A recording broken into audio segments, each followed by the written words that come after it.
time is sufficiently passed, and then a few minutes. So hopefully everyone's here that wanted to be here.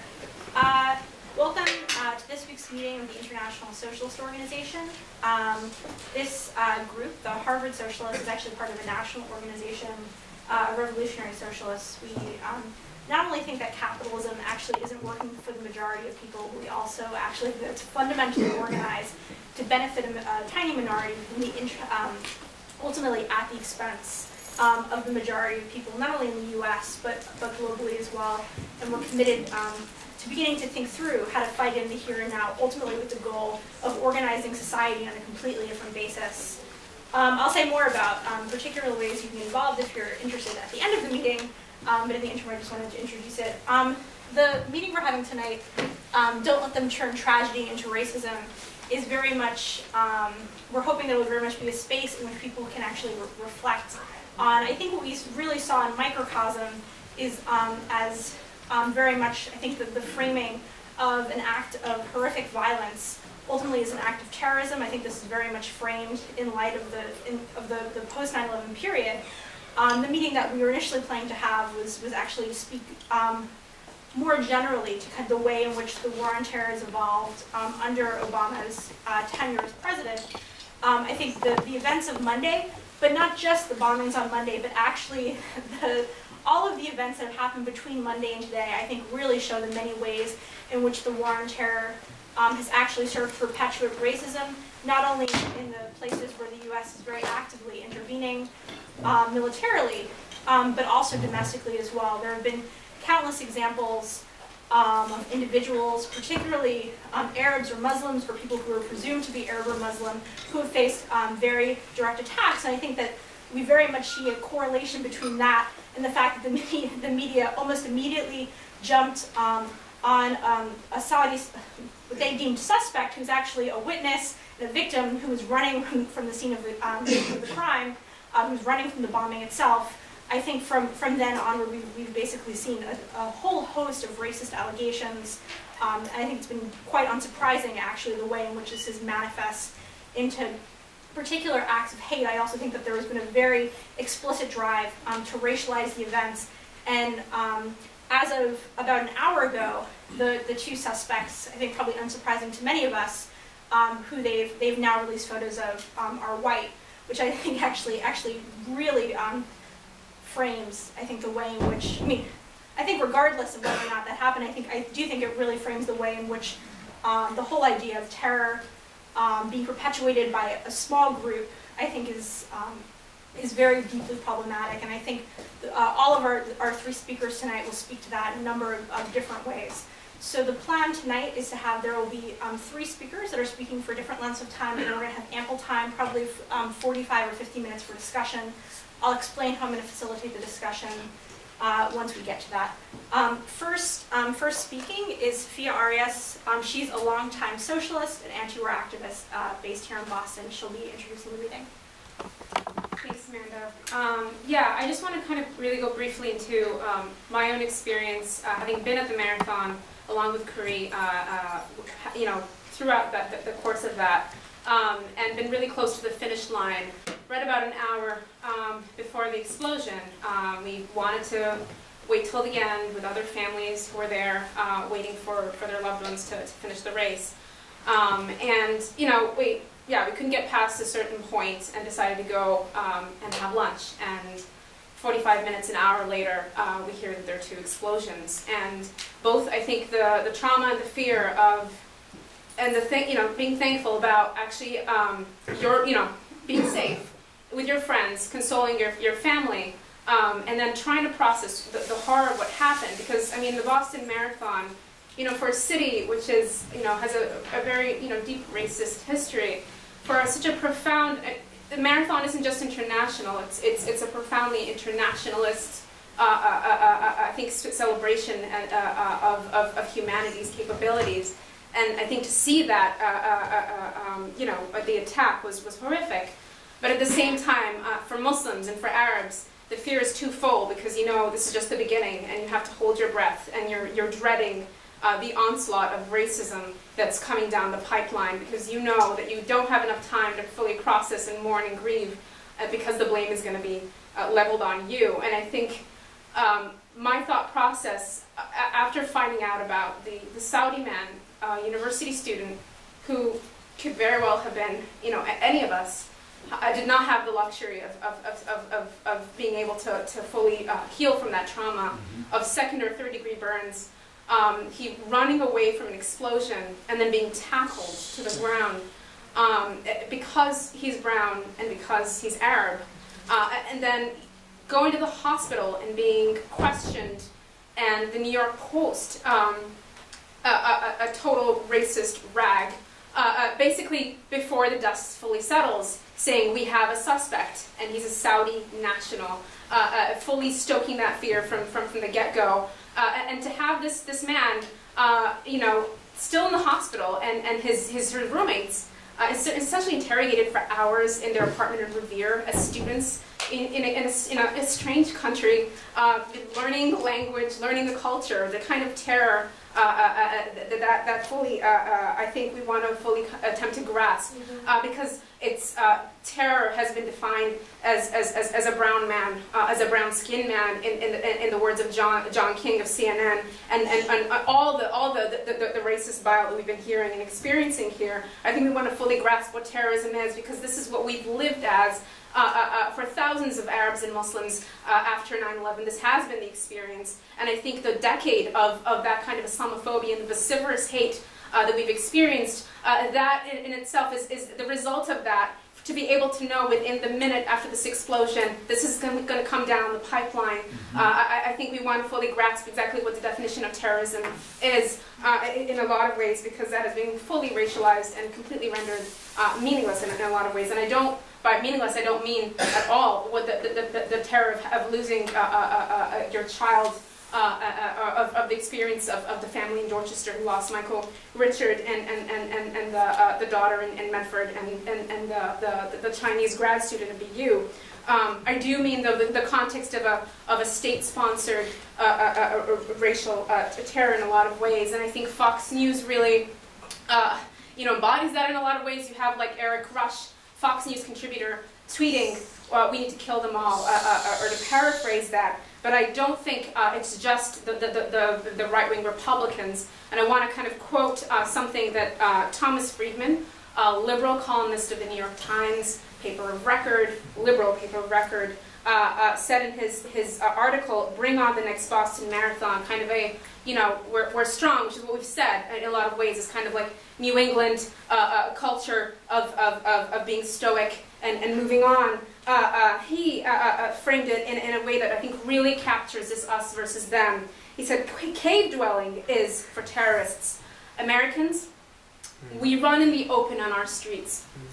And I think the Boston Marathon was the kind of internationalist event that is so big.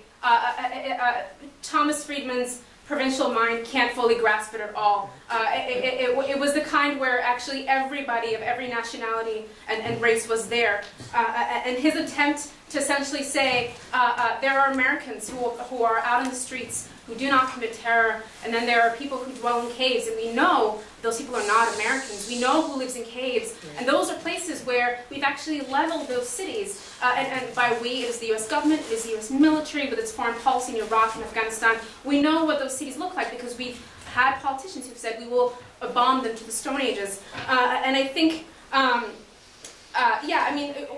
when you think about the Americanness of Wade Michael Page, white supremacist in Wisconsin who killed 6 Sikhs at a temple, and the news media had this to say about him. He was gentle and kind. We don't know what went wrong with him. We're not really sure he's white supremacist. With pictures published, there's a swastika behind him. We're not fully sure that that's terrorism or white supremacy. Timothy McVeigh, who bombed the Alfred P. Murrah federal building in 1995. These are Americans who run out in the open in the streets. They do not dwell in caves. So I guess I just want to wrap up, but I think, just to fully grasp that, because I think there's an attempt to redefine what terrorism means, and it is dehumanizing people who are daily, I think, both bombed from the skies, doing very human things like going to funerals or weddings or picking firewood or going to school, and of course those in the United States who bear the brunt of that, as you know, yesterday a woman in Malden who was attacked, and a man in the Bronx, a Bangladeshi man. And I think, you know, we want to I think reject the narrative that policing and surveillance is actually what's actually what we need in terms of expanding it, because I think we do have the recent announcement of the suspects that the FBI has put forward, but that doesn't mean that the surveillance will go away. When the National Guards leave Boston, the continued police repression in Dorchester and Roxbury of the black population in the city, which lives in terror, and around the country, where 1 in 28 black men, one black man in 28 hours, every 28 hours is killed by law enforcement. That doesn't go away. 1 million immigrants who are deported, that does not go away. And I think the Muslims who the FBI will not cease knocking on their doors to interrogate them. Certainly, we want to I think take inspiration from Carlos Arredondo, who became the hero, I think, that embodied that. But know that he has years of experience in pain. His son having died in Iraq, for him to dedicate his life to being an activist against the wars, was himself monitored and surveilled by the state. And to understand why anti-war activists in Boston have been monitored and spied on, why there are fusion centers that actually collect this data, these will not go away. I think there will be an attempt to expand the surveillance. So while we reject, I think, the hate and the Islamophobia and the racism, we want to also reject a notion that policing will make us safer. I think we want to reach out and be inspired by the kind of compassion we've seen over the past few days, and begin to talk about why it is that the American society has become so profoundly violent and militarized and racist. And I think, you know, hopefully Khury and Richard Seymour will be able to you know, go through more of that. Thanks for coming.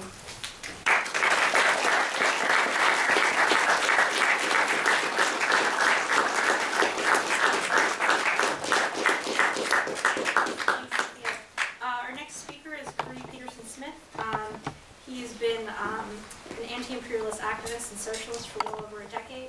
In 2004, he traveled to Iraq, and in 2009, traveled to Gaza, both trips as part of an international solidarity delegation. He's currently working towards his PhD in the geography of the U.S. military.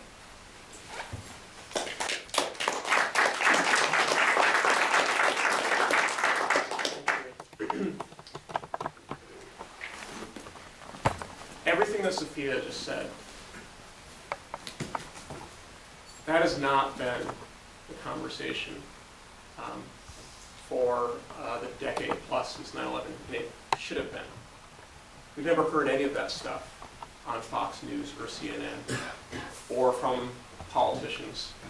And what is well past due is a reckoning with the distance between what the people in power have said is the way to understand the world after 9/11, that there is this Muslim threat, this fanatical threat that wants to take us back into the Stone Age, and therefore it's important to use all the violence of the American state, both abroad and in an incredibly repressive way in this country. The distance between that and the reality, which is that, as Sophia articulated in a very thoughtful way, of who's really being terrorized around the world and in this country, and who the real terrorists are. I would argue the greatest terrorists being the people who run this country. That reality is what we have to reckon with. And let this be a time to reflect on a lot of things since what happened on Monday, to grieve and to respond in a whole number of ways. But I think crucially, for those here tonight, we have to make it a time to reckon with that reality. So I want to just build on what Sophia said, and I do want to start where she did, which is the marathon itself, which we went to together. And for all the reasons that Sophia said, the marathon is actually my favorite day of the year, the Marathon Monday. As far as kind of mainstream civic holidays that are good and you feel good about, it's the best we've got. It's not the 4th of July. It's not opening day at Fenway Park. It's definitely not St. Patrick's Day. So, yeah, to be with, it's the only situation in which, well, anywhere I can think of in this country, but certainly in Boston, thousands of people, overwhelmingly white, are cheering on Africans. It's I think, a really beautiful day, and it makes it doubly tragic that it was marred in this really horrifying way. Now, I want to get to the subject of this meeting that we talked about how this tragedy has already been used, manipulated for racist purposes and for violent purposes in terms of state violence and then violence directed against Muslims and Arabs. But there's a couple of other things I want to say briefly, and briefly not because they're unimportant. They're very important. I hope that we can talk about them in discussion, but just for a limitation of time. One, I think that out of the attacks on Monday, a lot of people in Boston who are not necessarily from Palestine, and not necessarily from Pakistan, and not necessarily from Afghanistan or Iraq, have a new empathy with people who do live in those places. You know, I was opposed to what the US does and supports in these places before, but now I feel like I understand it in a different way, and that is a good thing. It's a good thing that people have this new kind of, this new empathy, and I think a new sense of solidarity with people who have to deal with violence that is directed by the US government. I think it's especially important in light of President Obama's initial statement after the bombing, which included the statement that, quote, "Anytime bombs are used to target innocent civilians, it's an act of terrorism." Which begs the obvious question that when the United States invades Iraq in 2003, in an operation that they call Shock and Awe, whose stated purpose is to be as violent as possible, to overwhelm Iraqi society, not the Iraqi military, but to bomb Baghdad, a major city, a massive city of millions. The idea to break Iraqis in such a violent way that they won't resist, is that not terrorism? When Israel attacks Gaza repeatedly, as Israel did in the fall, and as they did in 2008 and 2009, bombing one of the most densely populated areas in the world where it's not just that they know that civilians live there and they're willing to pay that price. They are targeting civilians with American bombs and American support. Is that not terrorism? When the US runs this drone program over Pakistan, where on a daily basis they're assassinating innocent people, is that not terrorism? So I know it's a rhetorical question, you all know that it's terrorism. But that certainly is not the understanding in the country at large. I think that we need to make it so. The fact that Obama can say, without irony, that when civilians are bombed, it's terrorism in any circumstance, when the American state is bombing more civilians than anybody else in the world right now, is a problem. Okay, the next thing is the question of the massive surveillance and security apparatus that has been constructed since 9/11. There's a lot that we could say about it, and there's a lot to unpack about it. I hope we do in the discussion, but just the most basic question, which is that this whole infrastructure supposedly is meant to make us safer. Okay, so it's been over a decade since the establishment of the Department of Homeland Security. People probably don't remember that the DHS is a new agency created after 9/11, supposedly to make us safer. And the daily presence of surveillance and policing, all that has come in the past decade plus, and it was on full display at the marathon before the bombing. Sophia and I remarked about how many cops there were at the marathon. The most heavily policed and surveilled part, by the way, being the finish line, and that's what was bombed. So on the most basic level, we have to ask the question of, does this make us safer? And the obvious answer is no. Okay. Now, that said, there's been a dominant sort of portrayal of how it is we should understand the bombings on Monday. and I think a dominant presentation of how Bostonians and Americans are understanding it. That obviously we're grieving, that we're shocked and upset, and also that we want to get the people responsible and bring them to justice. That is the dominant understanding being promoted. It is not the experience or the way that everybody is making sense of what happened on Monday. And I think that Sophia articulated it perfectly well, particularly for the people who would be blamed for the attack when they were not responsible. Obviously, there was a very different way of making sense of this, and a real terror, I would say, about what was about to be unleashed upon the population of Arabs and Muslims and South Asians locally. And that fear was confirmed because immediately after the bombings, before it was even clear that they were bombings, when it wasn't, we weren't sure if it had been an accident, but immediately the New York Post said that there was a Saudi suspect. Later on that day, 1,500 National Guard troops were mobilized, and various police agencies, local, state, and federal, are mobilized and brought under the jurisdiction of the Joint Terrorism Task Force. On Monday night, there's a raid that Sophia mentioned in Revere in a house of Saudi students. And on Tuesday morning, there is a press conference that I think was also really significant, not only because it was the opportunity for the state to say, this is our response, this is how we'll make you safer with this Joint Terrorism Task Force, and so on, but also because of the role that the media played at that press conference saying, who are you after? Who have you captured? Are they immigrants? And I remember that question because the response of the FBI agent who's in charge of the whole operation said, don't worry, ICE is part of the Joint Terrorism Task Force. ICE is Immigration and Customs Enforcement. So it's the media and the state have been working to promote this heavy-handed response that is explicitly a racist response.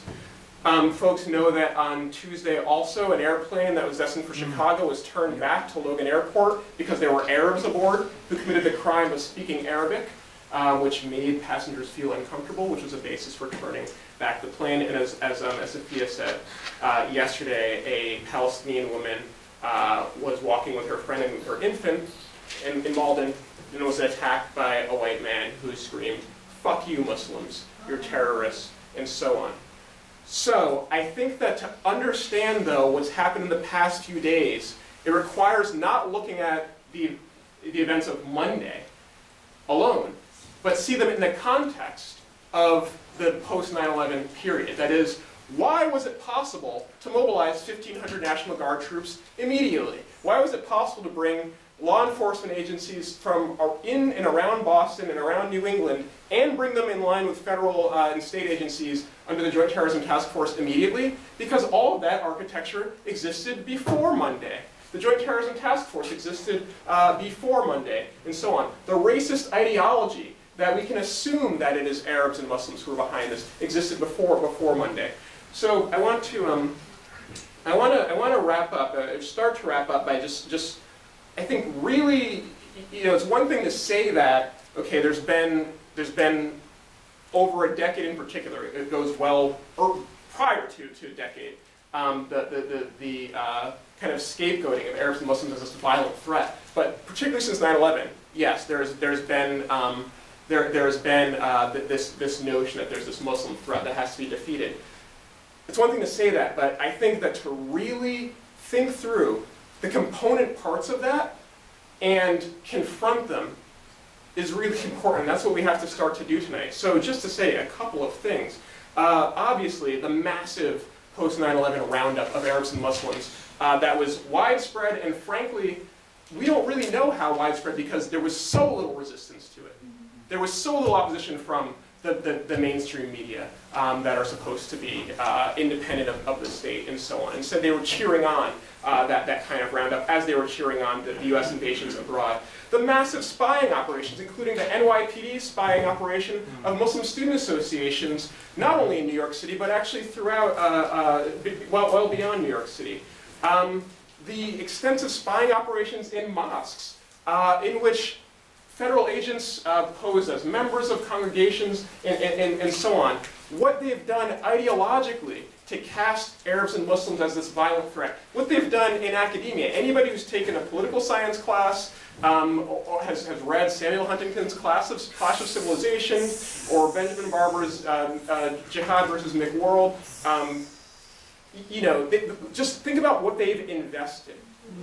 What they've invested into a machinery of racism and violence. And really the definition of terrorism as a racial category. The FBI agent in charge of the whole security operation after the attack said, what we have now is a criminal investigation that may turn into a terrorist investigation.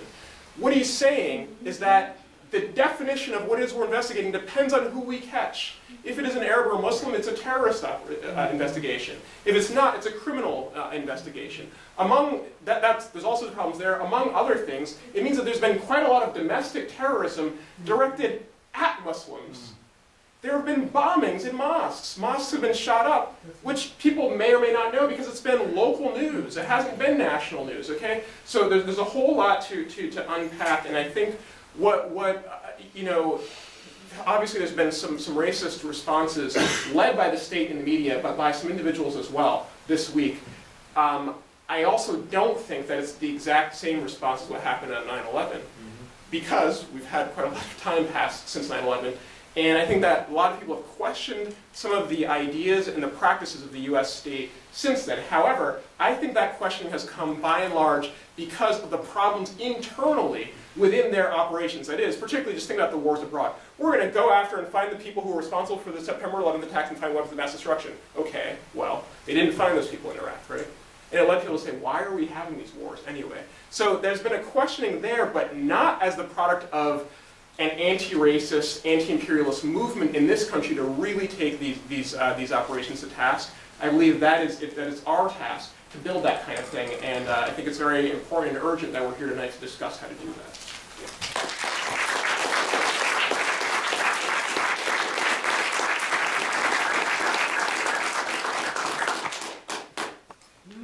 Our third speaker, third final panelist tonight is Richard Seymour.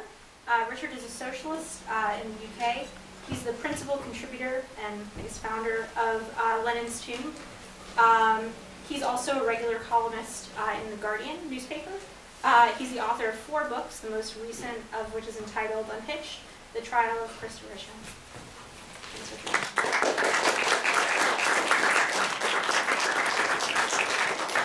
Thank you very much. Well, I hear you're Obama's a socialist. Aren't you lucky? So anyway, I'm here to talk about other things, racism and terror.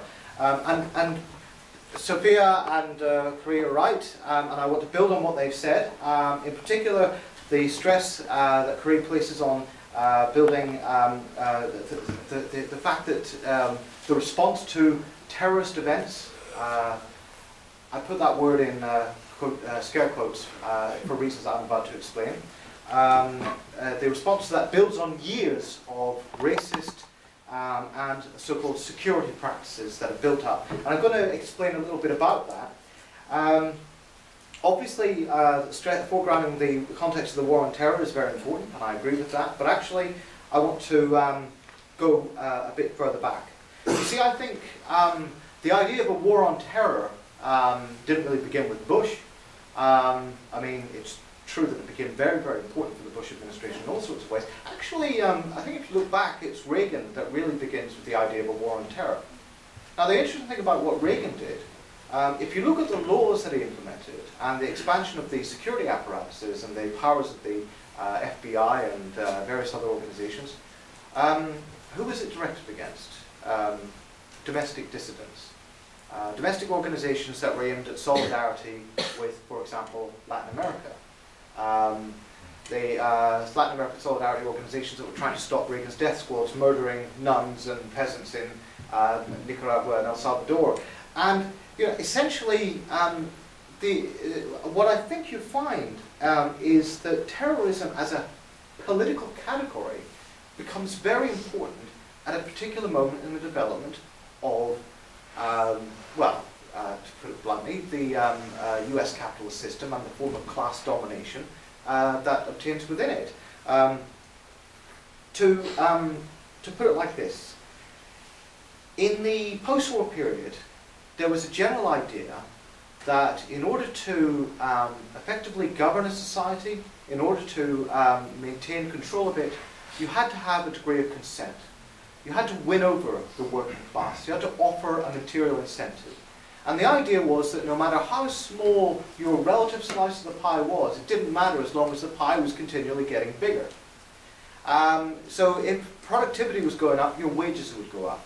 That hasn't happened in America for about 30 or 40 years, actually. You know, your wages actually are fairly static, in most cases actually going down, average wages. So there's a shift to a different mode of government from the mid-70s onwards. And that shift involves a disciplinary response. It involves punishing the poor rather than offering a welfare state. It involves, rather than trying to meet certain demands, it involves seriously cracking down on political opposition. You know, for example, if if you were homeless, for example, certain statutes could be invoked against you, and you could be made into a criminal. You know.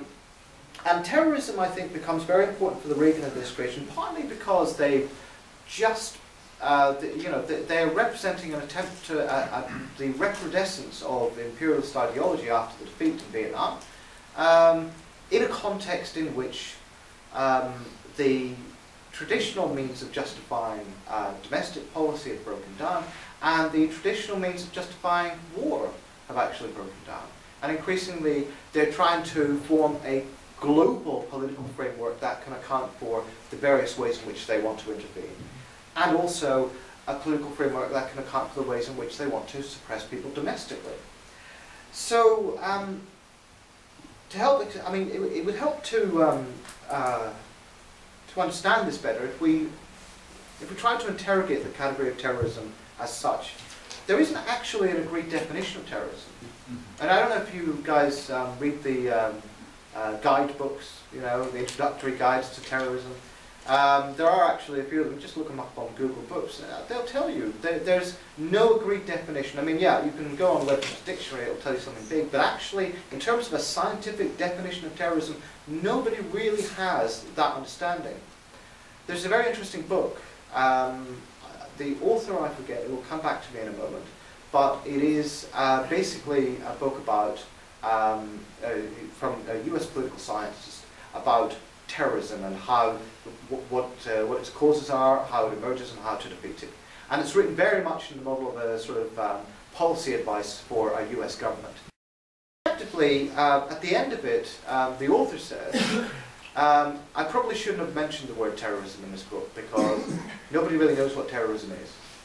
And effectively, he's left out, in order to construct this definition, he's left out every form of terrorism that could involve the state, whether it's in Colombia using the far-right militias to butcher people, or whether, intriguingly, it's the state using death squads in Iraq, you know, the Wolves Brigades, the Special Police Commandos, and so on and so forth.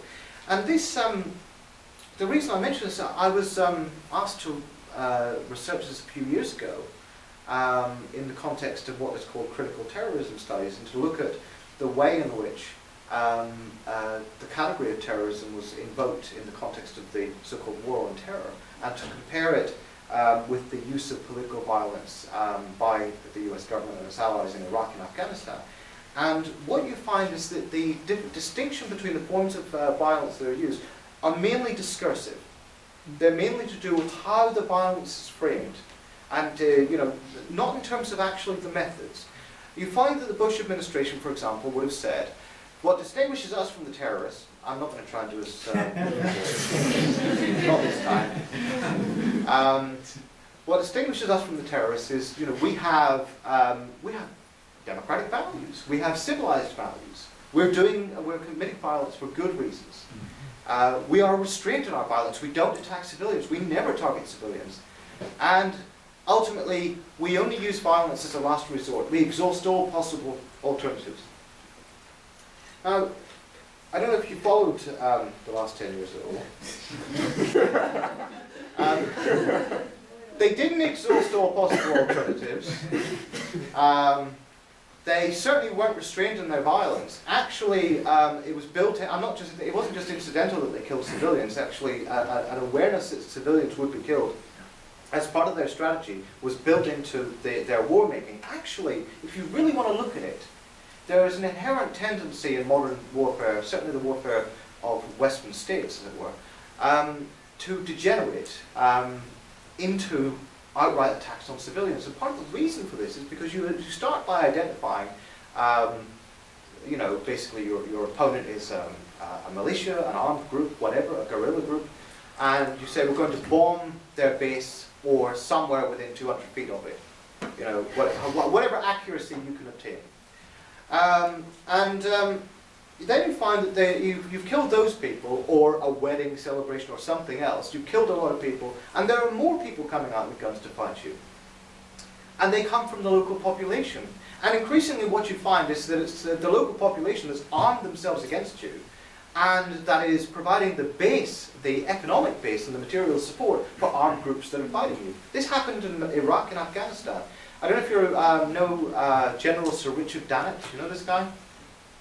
He used to head the British Armed Forces, and he made a speech in 2007. It was very much an attack on the Bush administration from the point of view of, you know, the British military elite. And he said, in the context of this speech, you know, the people that were fighting in Iraq and Afghanistan are just ordinary, decent, hard-working people who want a job and a livelihood, and they want their countries back. That's what he said. I mean, I'm compressing a bit and paraphrasing, but you can look it up and see I'm not misrepresenting it. And that was kind of a break with the established practices of Tony Blair and George Bush, which was essentially to say they were evildoers, terrorists, you know. And, you know, essentially, in order to wage a war against people, when you realize that actually it's just farmers or just unemployed people in Baghdad who are signing up with the Mahdi militia or whatever, actually the distinction between civilian and combatant breaks down. Sometimes, as in Operation Castellet, it's broken down on purpose, but you know, the point is that it's an inherent tendency, it's not something the Israelis invented. So the distinction between the kind of political violence that's perpetrated by states, by far-right groups or whatever, and the kind of political violence perpetrated by Muslims, Islamist groups, or historically leftist groups, is actually purely discursive and not really to do with the methods deployed or the aims and agenda or the fact that there are values involved and so on and so forth. That's the context in which to understand, I think. I mean, that is I'm linking this to the point that you made about the fact that it's a racialized category. I mean, necessarily it must be, because the way in which it is constructed and applied in the global terrain clearly establishes, if you like, a global caste system in which those who are in the caste are entitled to use this violence, are entitled to the full range of kinetic force against their opponents. And those who are not aren't entitled to use one rusty blade. I think it was Albert Memmi writing about colonizers and the colonized, that the colonizer is entitled to his stockpiles, his vast weaponry, yet there's a scandal if the anti-colonial fighter has a single rusty weapon. And I think that's the context in which the category of terrorism is constructed. Which is why, if as it seems to be possibly the case, the suspects in this case turn out to be white, it's likely to be, as you said, a criminal investigation and not a terrorism investigation. Okay, so if it's not the case, and if they find some way to say, well, we're still going to go after Muslims, you know, we're still going to try and find out if there's immigrants behind it or something like that, I want to describe to you an experience that we had in Britain, which, how long have I got? 28. Oh, sorry, 18 minutes. Okay, perfect. No, that's great. I want to describe to you an experience that we had in Britain, which might be, I don't know, it just might provide some useful lessons for you. I mean, you will undoubtedly come up against a situation like this again, I'm sorry to say. If not exactly the same, then similar in some ways. And I want to talk about the fact that, as was already stressed, racism doesn't just come out of this, just out of yesterday. It actually, there's an archive of racist practices and ideologies which are being accessed and activated in this context. And in the UK, we had to, in order for there to be an Islamophobic response to, well, more to 7/7 than to 9/11, but certainly for there to be an Islamophobic response, there had to be years and years of their constant efforts to construct the category of the Muslim in media discourses, and to construct them in such a way. Typically the idea was that Islam was, first of all, a security threat, and second of all, incompatible with British values. Apparently the British have values. Nobody knows what they are.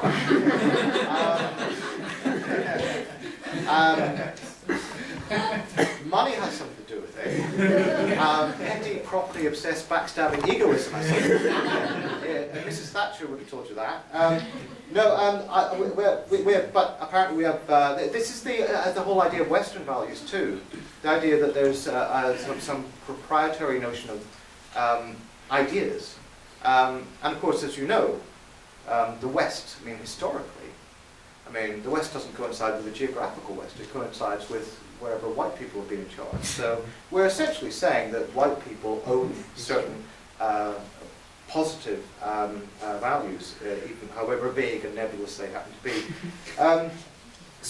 I'll just describe this race-making process, if you like. Islam, quite often when you bring up Islamophobia and talk about racism in the UK, somebody will say, yeah, but Islam ain't a race, is it?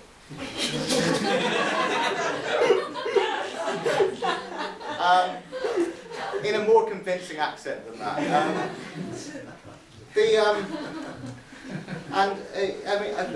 Generally the response to this is say, well, what do you think a race is? What is a race? And at that point they sort of stumble. But the point is that Muslims were constructed as a race in a particular way through a set of practices, political and ideological, which I'll briefly describe. First of all, I really think it starts, not conclusively, or not completely, but very decisively starts with the Rushdie affair. And what happened with the Rushdie affair, we all know the narrative, but I'll briefly describe it in case you maybe are not as familiar with it. It's essentially, Salman Rushdie writes a novel which is a sort of fantasy and a satire on orthodox religiosity. It takes certain elements of Islam and satirizes it and sets it up.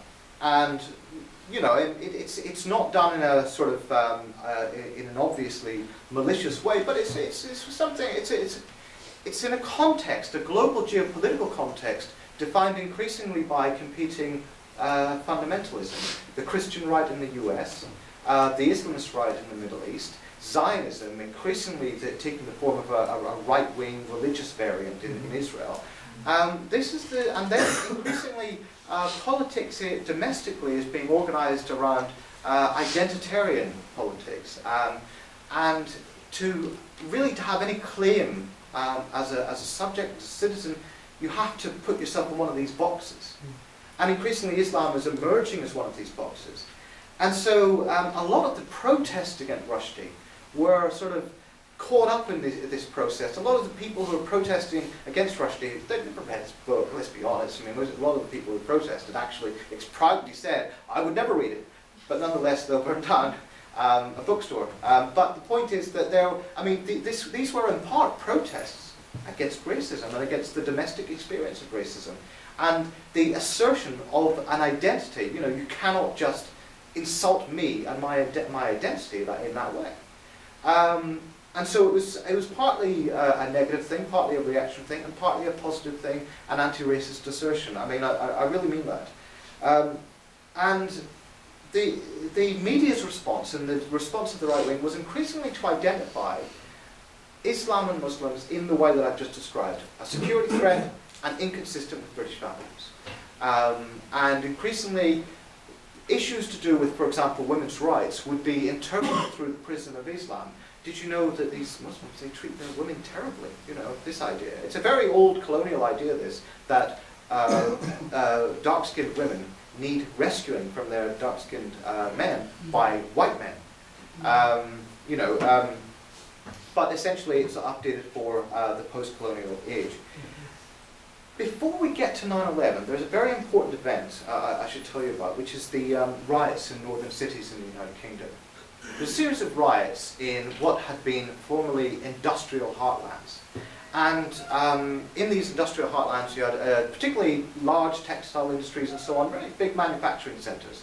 And under Thatcher and then the Labour government, they just bled manufacturing jobs. Under Labour, they lost about 3 million manufacturing jobs. And the result was that there was a breakdown in what had been traditional forms of class solidarity. They were not completely unproblematic, but there was a basis for multiracial solidarity going on there. And they were organised in trade unions, and there was a basis for left-wing politics. With the breakdown of the manufacturing sector and with the completely comprehensive defeat of the trade union militants by Margaret Thatcher in the 1980s, the very large and significant population of South Asian Muslims in the UK, who are sort of based overwhelmingly in these towns, increasingly had to find other ways to survive. Either you could go and work in a very small workplace where you got paid a minimal amount of money to do some very menial job, and get treated like dirt in the process because you didn't have a union, you didn't have anything to protect you. Or you could set up your own business, and quite a lot of the time South Asian Muslim families would set up the business, it would become a family business, you would run a taxi, you would run a little shop or something like that, and that would become the basis of a kind of identity. It would become the basis of a kind of civic pride. But it would also undermine, obviously, the basis for class solidarity, because obviously there was no way in which white workers and black workers and the Asian workers and so on were working together. Now, in the context of this neoliberal assault on living conditions, money for local government dropped drastically. And increasingly, the way in which local governments managed this was to implement a de facto segregation. If you wanted house building, if you wanted a community centre or something like that, well, are you in a white neighbourhood? Or are you in a Muslim neighbourhood or an Asian neighbourhood? And that sort of competition over resources, the sort of zero-sum competition, was increasingly taking place in the north of England. So at a certain point in 2000, and then in 2001, football fans, right-wing racist football fans, neo-Nazis, members of the British National Party and the National Front, and various other thugs, went around these towns beating any young, generally speaking, young Asian men that they could find, kicking in the windows and doors of Asian businesses, smashing up their homes. And there were responses. There were violent responses sometimes. There were protests as well. There was an extremely polarized response, increasingly a racially polarized response. But it was over, I mean, there was a number of different things going on there. Partly there was young Asian men responding to police violence and repression, which they'd suffered for years. Partly it was a struggle over resources in the local council, and partly it was a fight against racists coming to beat up these communities. But when the media saw it, all they saw was race riots. That's it. Simple as that, race riots. And you have to think about that is itself not just a neutral interpretation or observation. It is actually a construction on the spot. The British government deployed an inquiry. Inquiries are the traditional therapy of the British ruling class. And this one, called the Cantle Report, run by a government sort of Labour guy called Ted Cantle. Okay, all right, cool. Ted Cantle, and the report was astonishing. It was a real departure from previous practice of official multiculturalism. It said Asians are self-segregating. They choose to separate themselves from the majority. They don't accept British values. Some of them, their parents don't even learn English properly. And this was the idea that the government put about. And it was an attack on official multiculturalism. It was an attack on the sort of kind of bland, banal notions of tolerance, and tolerance is not an unproblematic idea because it implies that other people are a burden. But nonetheless, it's better than the idea of not tolerating. And this was the shift. So at that point, we're still blaming Asians. After 9/11, the discursive shift was towards Muslims. And I mean, if you look at it, the actual stereotypes that were deployed were not remotely different. They're actually very, very similar. Some people sort of decided that must mean that actually this Islamophobia was just veiled racism toward Asians. Actually, no, I think Islamophobia has something very specific about it. It draws from a specific set of materials, often from distorted, mutilated quotes from the Quran or the prophetic tradition. And just general stereotypes, specific stereotypes about Muslims as a people. But nonetheless, it was certainly bound up with a wider system of racist stereotypes about black people and about Asians in the United Kingdom. And I also think it has to do, if you look at the stereotype of the Muslim in British and European culture, it has a lot to do with the historical echoes of anti-Semitism. It's extraordinarily similar to the stereotype of Jews and Gypsies and Roma and others sort of historic European minorities. The reason why Islamophobia still wasn't the dominant response after 9/11, I don't want to offend anybody here. We were obviously very sympathetic about 9/11, but probably the dominant response was, oh fuck, the Americans are going to go crazy. They're going to nuke somewhere. Seriously, people were worried. They were upset by what had happened, but they weren't really worried because they didn't think the terrorists were going to be able to do things every day. The Americans, on the other hand, could wipe out humanity.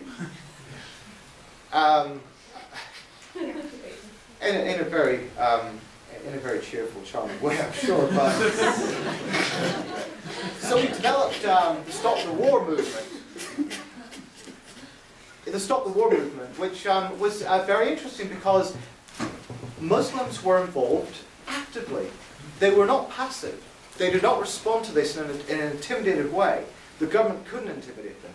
And it was quite interesting because one of the things that the sort of politically active Muslims actually pressured the Stop the War movement to do was to take Palestine seriously.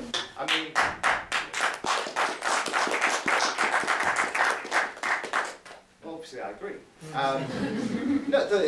Even the sort of relatively conservative Islamists, like the Muslim Association of Britain, felt it was important to put Palestine at the centre of this. And there were some left liberals who were arguing that we shouldn't. So, it was quite important that Muslims were politically active in this. And partly the response to the sort of Second Intifada had been, extremely important in this. At any rate, it wasn't until 7/7. See, we copied you 9/11, 7/7, really, so that we could remember it too. It wasn't until July the 7th, 2005, when there were 4 suicide bombs in London. I was down the road from one of them. I was living just off Edgware Road. Up the road there was Edgware Road Tube. This story doesn't really go anywhere because I didn't hear a thing, and it didn't really affect me directly. Everybody in London has one of these stories. So I was just across the road.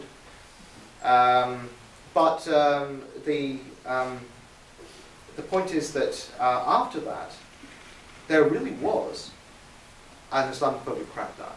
It really, all the stuff that they worked on and built up, that really started to work. Muslims started to become afraid to become involved in political activity. Not everybody, of course, but a critical mass did. There were new laws passed. There was the more aggressive application of old laws. Suddenly you could find yourself being taken to Paddington Green police station and stripped naked and strip searched and held there for days. Or, if they felt like it, they could intern you.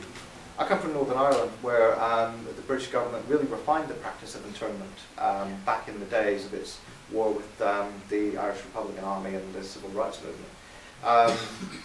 Again, just to stress that these practices often have an older imperial history.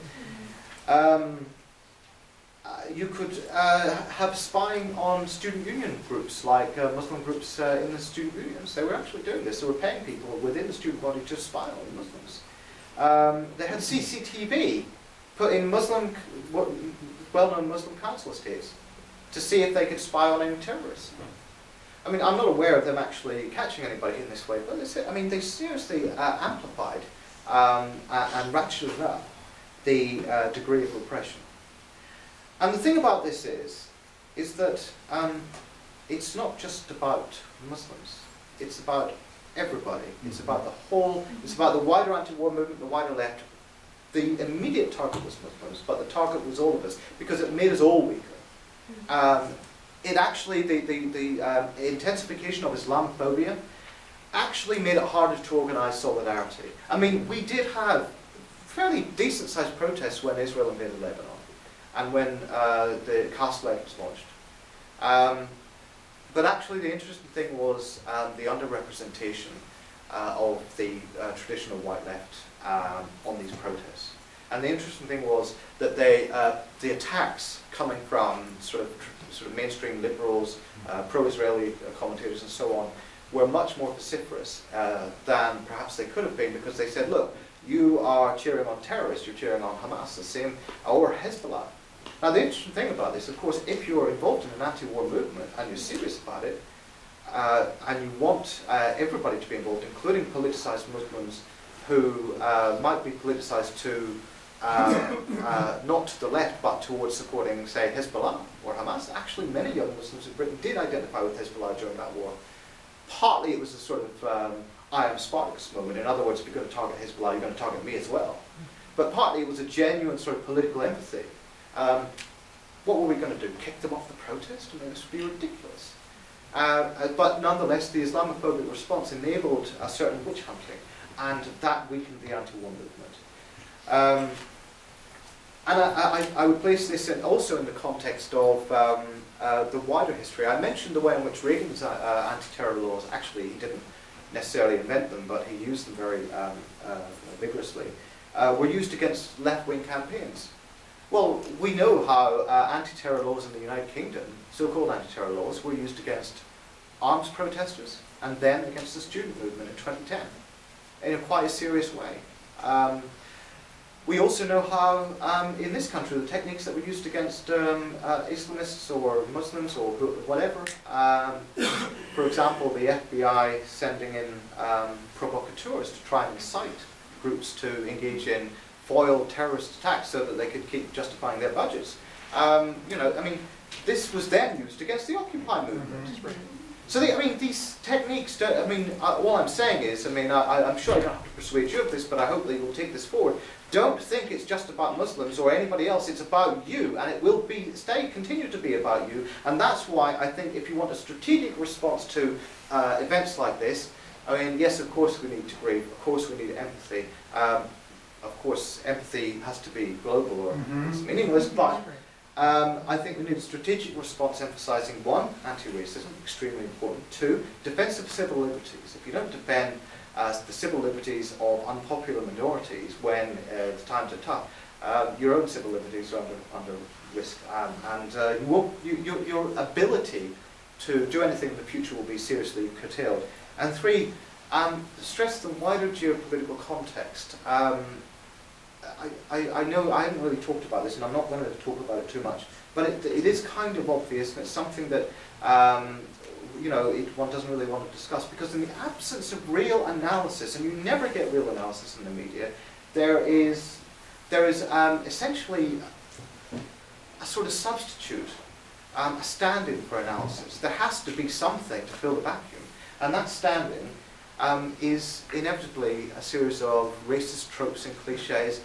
You mentioned the clash of civilizations thesis. I mean, that is actually the mainstream ideological response to these global problems. I mean, I just finished a book about the late Christopher Hitchens. Yes, let's have more snake impressions. Yes, I mean, I mean, it's striking how widespread these ideologies actually are. And if you don't stress a serious political analysis of the global sort of conflicts, antagonisms, inequalities, and so on, then some racist will step in and do it for you, and you really don't want that. Thank you very much. That's very much.